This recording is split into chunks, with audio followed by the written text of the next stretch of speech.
ازيكم حبايبي؟ عاملين ايه؟ كل سنه وانتم طيبين ورمضان كريم عليكم يا رب. النهارده ده بقى فطارنا اهو، زي ما انتم شايفين الجمال والحلاوه ديت. بصوا الجمال بقى ده. ازيكم؟ ازيكم عاملين ايه؟ كل سنه وانتم طيبين. بصوا النهارده انا عملت لهم شاورما كده، بفتة الشاورما قصدي، زي ما انتم شايفين كده، بالصوص التوميه الجميل الخطير.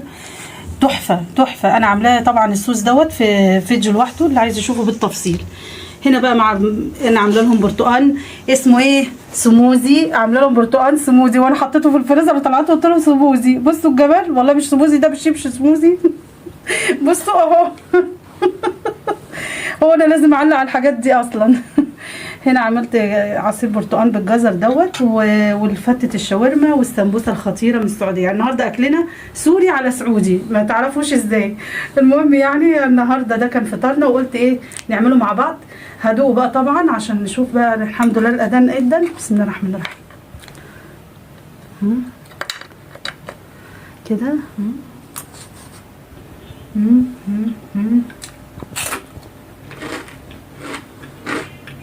تحفه. انا شهادتي مجروحه الصراحه. انت جربيه بنفس الطريقه وشوفي طعمه هيبقى شكله ايه. حاجه خطيره يعني.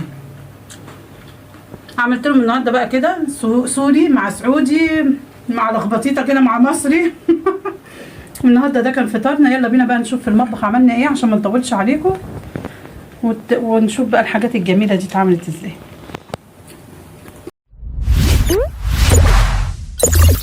بصوا هنا بقى انا هعمل التتبيله بتاعه الفراخ الاول. هحط كوبايه زبادي كده عشان اسيب الفراخ تتنقع براحتها شويه، ومعايا جايبه ملح وبهارات فراخ وكاري وفصين توم كده والملح بس، مفيش كده الا اكتر من كده. وهنا معلقه صلصه.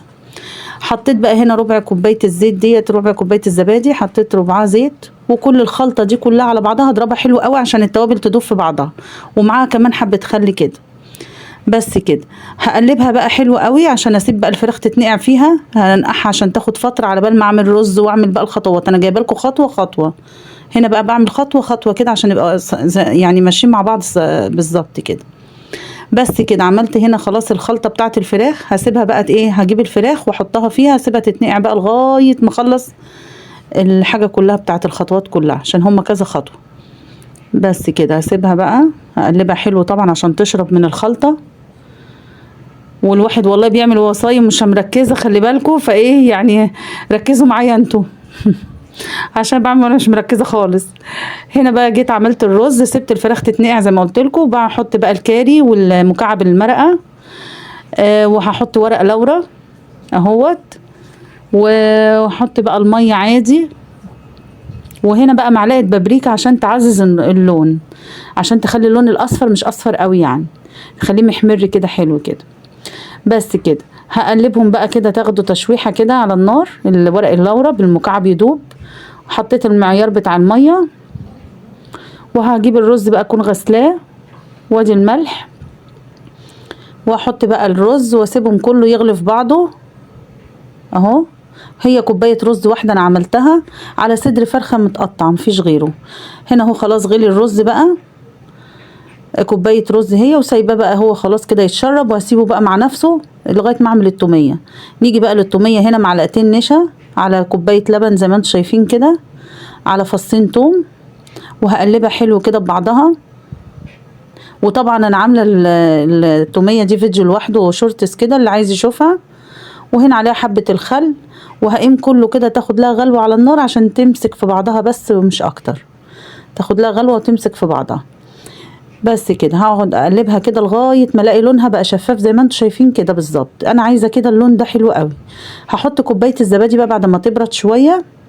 هروح حاطه كوبايه الزبادي واقلبها بقى حلو قوي كده ببعضها. وبعد كده بقى ايه، ندخل على الكبه بقى، اضربها في الكبه. بس كده اهو. هحطها بقى في الكبه برضو تاخد لها ايه، ضربتين كده علشان تبقى قوامها حلو، وكله يبقى في بعضه. انا حطيت حبه ملح فعلا، حطيت حبه ملح بس ما جاتش في الكاميرا معلش. هنا بقى خلاص كده اهو، انا هو القوام ده اللي انا عايزاه حلو قوي. هنا العيش بقى قطعته، سبت بقى التوميه كده وهحمر العيش قطعته مربعات كده زي ما انتم شايفين كده، ياخد لون. اللي عايز يحطه في الفرن يتحمص، بس انا عشان ما فيش وقت وكان المغرب خلاص فحمرته بقى في الزيت وخلاص. هنا بقى نيجي نعمل بقى الخلطه بتاعت الفراخ. بعد ما اتنقعت بقى خلاص الفتره دي كلها اللي انا خدتها، هندبل البصله كده جوانح، وهحط عليها الفلفل احمر واخضر كده، هدبلهم في بعضهم كده شويه بس كده اتدبلوا. وهحط الخلطه بتاعت الفراخ بس كده، الفراخ بالخلطه كلها صبها على الفلفل والبصل. طبعا هفضل اقلب كده لغايه ما الفراخ احس انها استوت خلاص. اهي كده خلاص واتشربت وبقت تمام ولونها جميل وريحتها تحفه وكل حاجه فيها تحفه بصراحه. وكمان الرز استوى كمان واتشرب، رز مصري عادي. هنا بقى هحط ارص بقى رصة السفرة. حطيت بقى العيش كده زي ما انتم شايفين، هحاول افرده بقى في التبس اللي انا الطبق اللي هو السرفيس. معلش انا واخده على كلام السعودية شوية. طبق السرفيس بتاع اللي هحط فيه التقديمة. حطيت فيه بقى العيش المحمص كده، بفرد كده حلو عشان لما احط الرز ما يضايقنيش يطلع بره وكده يعني. كده هحط الرز بقى بالراحه. قلبت الرز في طبق عشان افرفره كده براحتي واقدر اصبه كده زي ما انتم شايفين. رز بسمتي بقى، رز مصري زي ما يعجبك. انا حطيت رز مصري اللي موجود عندي. هنا خلاص برص بقى كده بالمنظر الحلو كده، عشان ايه؟ طبعا العين بتاكل قبل البق انتوا عارفين. هحط بقى الرز كده اظبطه هنا زي كده يعني، اخليه كده زي ما هنا في رز كده، هنا في رز حلو. والعيش كده المحمص حواليه شكله شيك قوي كده. وهنا بقى الصوص عندي تقل شويه، معلش انا الصيام صعب شويه معايا. بس هاخده واضربه في الكبه تاني يعني، ما تقلقوش. عادي، ما فيش حاجه بتعدي علينا. هي كده اهو خلاص. بصوا ضربته في الكبه على طول بقى زي الفل اهو، بقى صوص طبيعي كده اهو.